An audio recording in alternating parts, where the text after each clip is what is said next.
বৃষ্টি মাথায় নিয়ে ভাইয়ের সাথে চলে যাই মাঠে খেলা দেখতে, কলকাতা মুম্বাই ম্যাচ। কিন্তু গিয়ে দেখি মাঠে পুরো কভার। কী আর করা যায়, কষ্টের বিষয়, বুঝতে পারছি না খেলা হবে কি হবে না। হঠাৎ দেখি সব প্লেয়াররা মাঠে নেমে গেল, প্র্যাকটিস করছে, শ্রেয়াস আয়ার ঘুরে বেড়াচ্ছে আমাদের সামনে। তারপর টস হলো, মুম্বাই জিতলো, হেড। ওই দেখো কে। তারপরও সব দৌড়ঝাঁপ করছে, সামনে চিয়ার লিডাররা ঘুরে বেড়ালো, এই ফেস্টুনটা ওরা টাঙিয়ে দিল আমাদের ঠিক পেছনটা করে।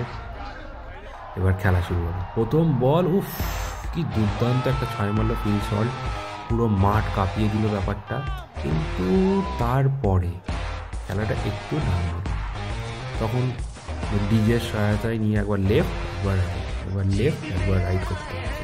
ওই দেখো রোহিত শর্মা আমাদের দিকে ফিল্ডিং করছিল। তারপরেই এবার মুম্বাই রিঙ্কু সিং ঘুরে বেড়াচ্ছে। মোটামুটি ম্যাচ আমাদের আয়ত্তে এসে গেছে, তাই সবাই দুজনে মিলে হাসছি, পুরো মাঠ চেঁচাচ্ছে।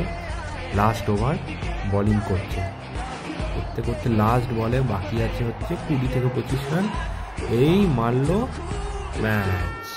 ম্যাচ আমাদের। কলকাতা জিতে গেছে, খুব জোর চেঁচাচ্ছি। বৃষ্টির মধ্যেও অনেক টেনশন নিয়ে মাঠে গেছিলাম, খেলা হবে কি হবে না বুঝতে পারছিলাম না। তারপরে অনেকে মেসেজ করছিল তোরা গেছিস বলেই হারছে, কিন্তু দুর্দান্তভাবে ম্যাচটা জিতে বেরিয়ে গেল কলকাতা। সেরকমভাবেই আমাদের খেলা এখানেই শেষ হলো, ব্লগও শেষ হলো। তো দেখা হচ্ছে নেক্সট ব্লগে।